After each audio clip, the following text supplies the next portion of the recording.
Good morning, good afternoon, good evening, if you're watching this one. This is my Shorts Terrier versus Ekow Essuman bottom preview, bottom predictions for this weekend. Not this weekend, we're on about 32 weeks. The return of Shorts Terrier after his defeat to Jack Catterall. He has now made that move up to welterweight. He will take on Ekow Essuman, but we will talk about that later on.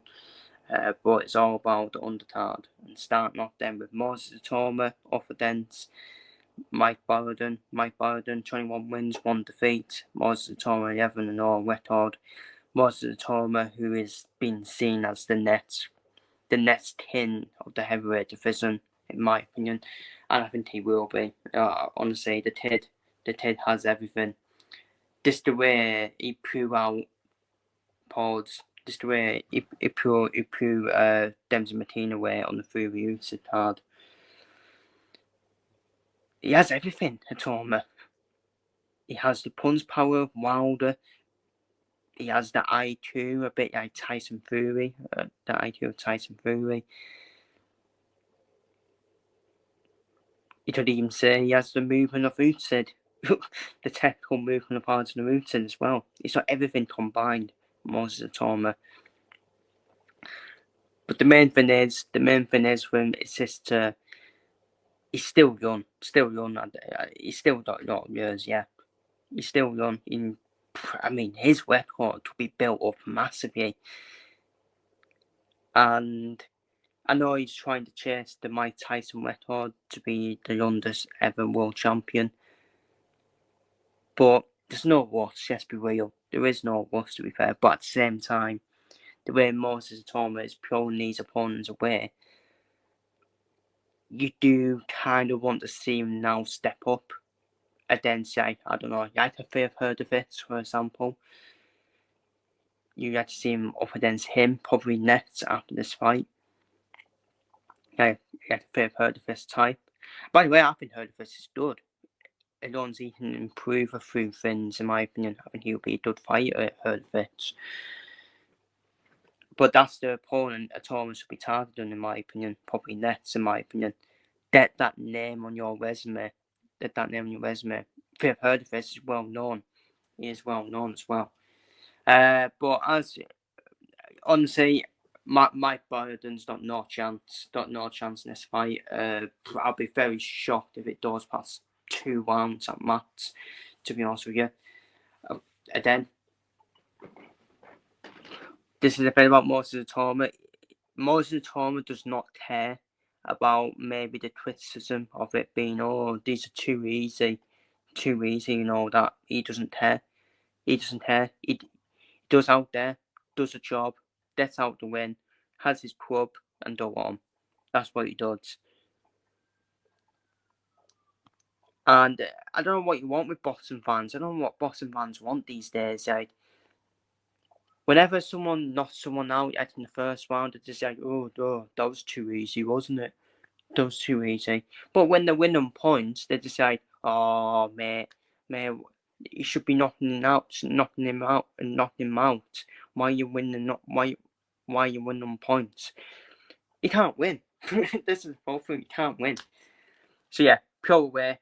Most of the time we'll just pure Bowden away, in my opinion. Simple as that. And yeah, that's my prediction. First round. I think it'll be a first round pure away job, in my opinion. Maybe do 2 rounds at max, in my opinion. But easy victory, easy destructive victory from Moses Atoma, in my opinion. Up next, this is going to be another destructive victory as Iris Jr. takes on David Jameson. David Jameson, for me, takes too many shots, in my opinion. And once Jr. does land on him, it's game over straight away. And Jr. got good job. He's got good combinations and hooks as well. He's got the volume, Jr. He's got the volume as well. And I just think that would be too much for David Jameson to take. And when you add Junior's volume against Jameson's chin, that's when it's done me over. And it's done me over pretty quickly as well. So yeah, I think Oyers Jr. wins in the second round. And then he's another one I will probably have to see take a step up an opponent after this, in my opinion. So I think Junior wins in the second round. Up next, though, well, the main event and the tour main event, these are going to be good fights, in my opinion. If I'm undefeated Nathaniel Collins against Ian McGregor in an all-out Scottish chat, wow. Don't be an absolute barnstormer. Well, it won't be barnstormer in terms of explosiveness, but it'll be an absolute barnstormer in terms of a boxing match between the two of them, because it will be.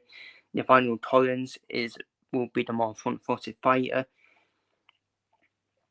Dud Sharp as well, and Nathaniel Collins, he'll be the presser fighter. Ian McGregor, very impressive, and on the Fury you said too harder than Isaac Lowe. Just the way he completely outboxed Isaac Lowe all the way through.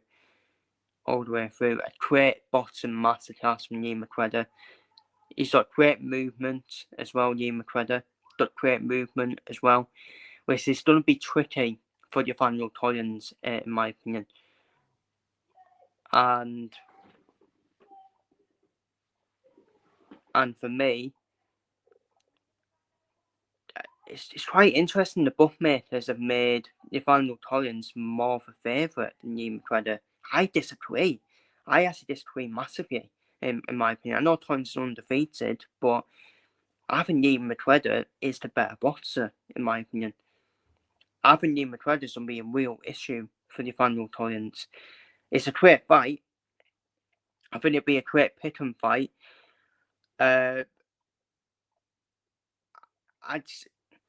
Nathaniel Collins needs to hold Ian McGregor trad into his fight. That's what Nathaniel Collins needs to hold for. Because if Ian McGregor boxes like he did in Isaac Lowe, I don't think Collins wins the fight, in my opinion. Collins got no chance winning the fight, in my opinion. So Collins will probably need Ian McGregor to try Ian McGregor into his fight. But I just think Ian McGregor will stick with the same plan. For me. Nathaniel Collins needs to do his best at trying to cut off the win. In my opinion, that's his best shot, in my opinion, in this fight. But I think Ian McGregor's win IQ, win movement, and his boxing skills as well, I just think it'll be too much for Nathaniel Collins to deal with. And obviously Collins won't be stopped. It won't get stopped. But Ian McGregor, I just think Ian McGregor, I think he's a brilliant boxer. I really do. The way he boxed into Isaac Lowe was absolutely fantastic. Just the way he outboxed him as well. You could say Collins quite similar to Isaac Lowe. Quite similar. I think Collins versus Isaac Lowe would have been a better fight for Collins. That would have been a better fight for him. I don't think. I personally don't think this is a good fight for Collins at all. I think Ian McGregor is really good. I really do. I really do think he's really good. He's a really good boxer. Bottom move as well. Knows how to bottom move. And Collins' only chance for me is if Ian McGregor ends up tiring, and that's when Collins can cut off the win. But for me, my prediction is Ian McGregor for me on points. I think Ian McGregor will get the win on points for me. I just think Ian McGregor's style could be a bit of an issue for Nathaniel Collins, but we'll wait and see.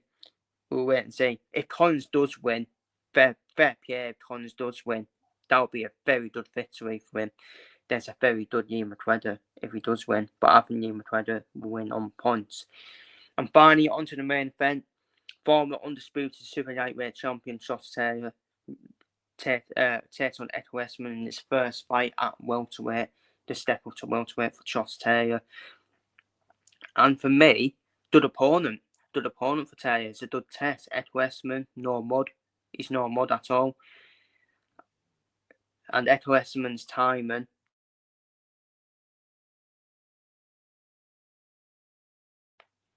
Essuman's got the time, and hasn't he? He's got the pace and he's got the discipline as well. Essuman, I really do think that.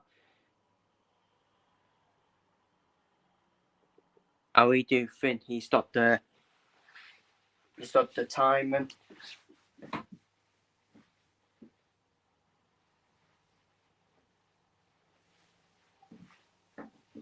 the time and the accuracy. And not just that, he's got power as well.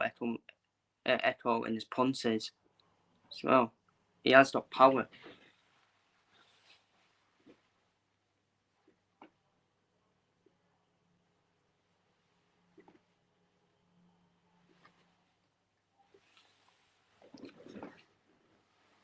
He has got power in his punches, and he's a bit of a monster, isn't he?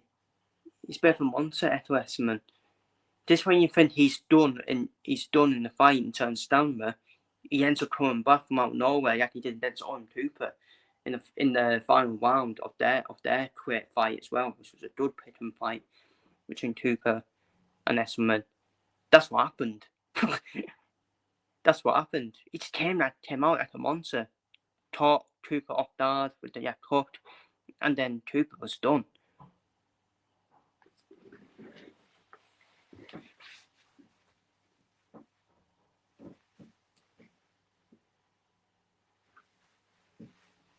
Well, Shots Terrier,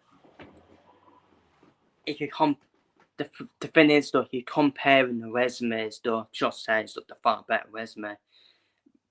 Former undisputed super lightweight champion, Shots Terrier will be favourite for this fight, should be favourite for this fight. Shots Terrier, we all knew in the rematch and Jack Hatchwell, he should have moved up to welterweight for me. And I think Shots Terrier will see the best. We will see the best version. I do think we will see the best version of Shots Terrier at 147. If we don't, then maybe his career is done.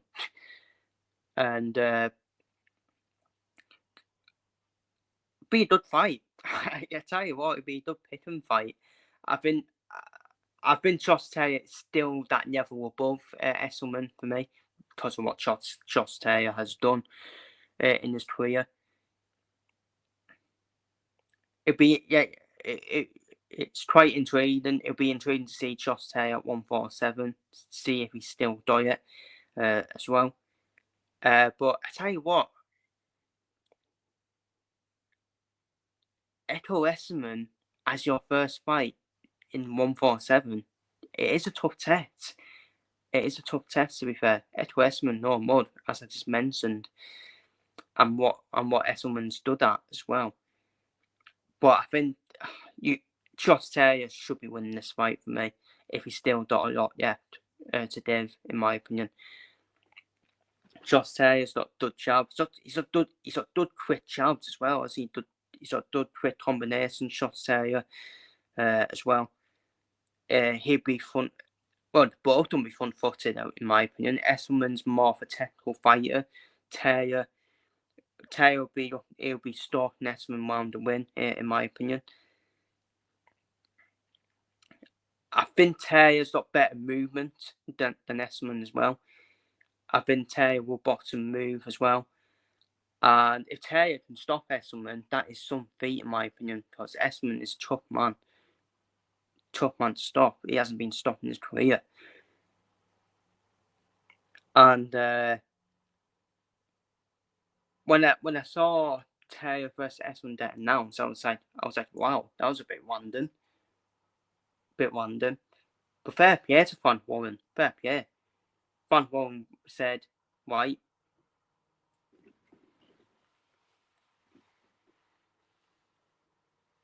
Frank Warren said, right, you signed with me. I don't care. You signed with me now. And already you're in their top 10 against Ekow Essuman.